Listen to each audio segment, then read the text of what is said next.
Assalamualaikum warahmatullahi wabarakatuh. Perkenalkan, nama saya Muhammad Diva Sidiki dari kelas MIPA 7.6, absen 20. Pada hari ini saya akan melakukan sinopsis buku untuk memenuhi ujian praktek bahasa Indonesia. Buku yang saya baca adalah buku ini. Judul buku ini adalah Super Student Planner. Ditulis oleh Damaya dengan editornya yaitu Nihara. Diterbitkan oleh penerbit Laksana dengan tahun terbitnya yaitu tahun 2018. Tebal halaman buku ini adalah 212 halaman. Mulai dari sinopsis, buku ini merupakan buku bagi orang yang ingin sukses di usia muda. Banyak cara atau hal agar bisa sukses di usia muda. Salah satunya adalah dengan bisnis. Lalu, bagaimana jika yang ingin bisnis adalah pelajar atau mahasiswa seperti saya? Bukanlah keduanya sudah cukup sibuk dengan urusannya masing-masing, seperti pelajar yang banyak tugas dan lain-lain. Jika kita bisa bisnis dengan belajar, kita akan dapat keuntungan lebih. Tapi menurut saya keduanya sangat susah. Banyak hambatan yang harus kita hadapi, terutama dalam pembagian waktu antara belajar dan berbisnis.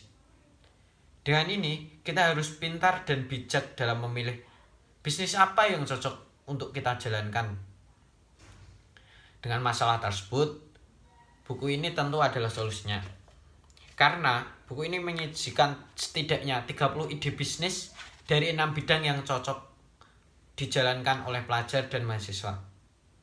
Lengkap dengan gambaran usaha dan simulasinya.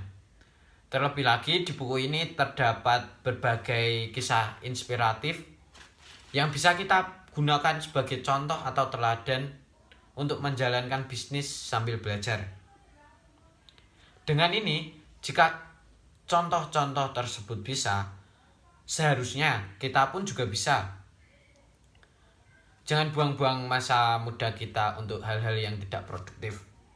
Baca buku ini dan lakukanlah bisnis yang kita sukai mulai dari sekarang. Saya juga masih dalam proses belajar. Yang kedua adalah ulasan.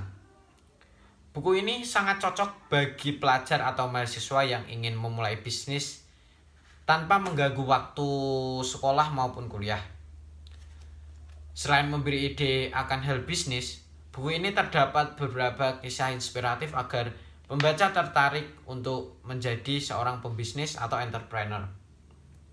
Namun, terdapat beberapa kekurangan di buku ini, seperti tidak mencantumkan kekurangan atau kelebihan seseorang menjadi pembisnis, misalnya kekurangan atau kelebihan menjadi seorang pembisnis kucingan, dan lain-lain atau angkringan. Yang ketiga adalah manfaat jika kita membaca buku ini, yaitu yang pertama adalah pelajar atau mahasiswa seperti saya ini akan merasa tertantang untuk membuat bisnis sampingan.